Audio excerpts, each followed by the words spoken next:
Okay, sorry ahead of time if I'm a little woozy during this video. Had my flu shot yesterday and, kind of feeling the effects here. But, so yeah, thick PVC like this. I am not very educated in the electrical field, so I don't know what Schedule 40 is, but it sounds like you do, and probably something like this, I'd imagine. Um, This is not 36 inches long, but it should be, but just going to use it anyways because this was for a shorter bow. But 36 inches long, 2 inches diameter. Um, that's so that you have about 3 inches of extra space at the end of the bow, between the bow and the end of the tube on each end, to protect the bow. So I'll show you that. So basically really easy. I should have done one of these videos a long time ago because I've actually shipped a lot of these, or had them shipped from other places where I've bought auction houses and stuff. But so you just roll out 36 inches, and usually it's 3 of these squares. So wherever the break is there, that should be, I think, 36 inches, because they're 12 by 12 inch squares. And then I always like to put the smooth side towards the bow, just force of habit, I guess. I don't know. You could do it really either way.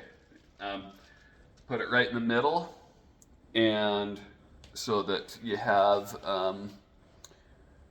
the 3 inches of space on each end of the bow. Then just roll it up. Just yep, nothing too. Kind of like a Tootsie Roll, if you remember the candy. I don't know, when I was a kid, at least.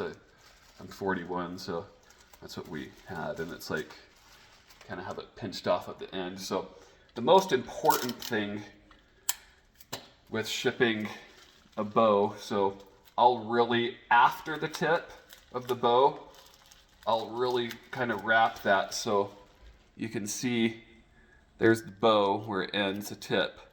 And I just kind of wrap it so it can't slide out, because what we want to do is keep that tip from getting any momentum and being rammed into the end of the bow case or pipe or whatever, because that tip end of the bow is very, very delicate.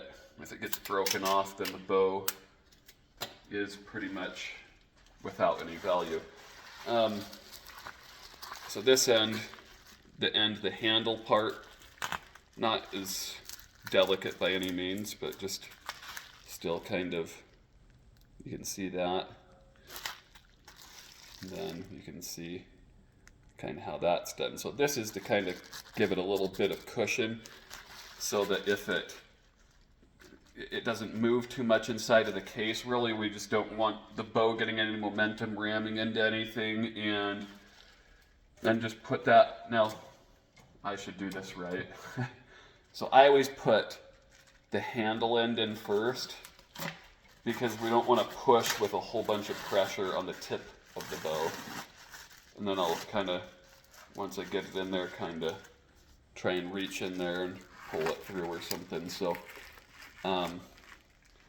then just, so if the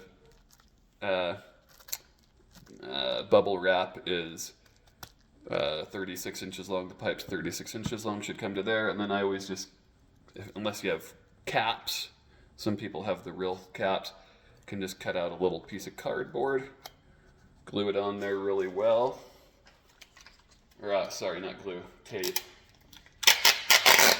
And I always try and tape quite a bit, just so that if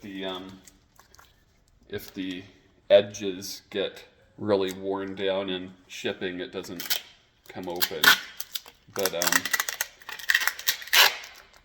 it'll go overnight with FedEx, so it should be pretty quick. But just put a good amount of tape on there do the same thing on the other end. Voila.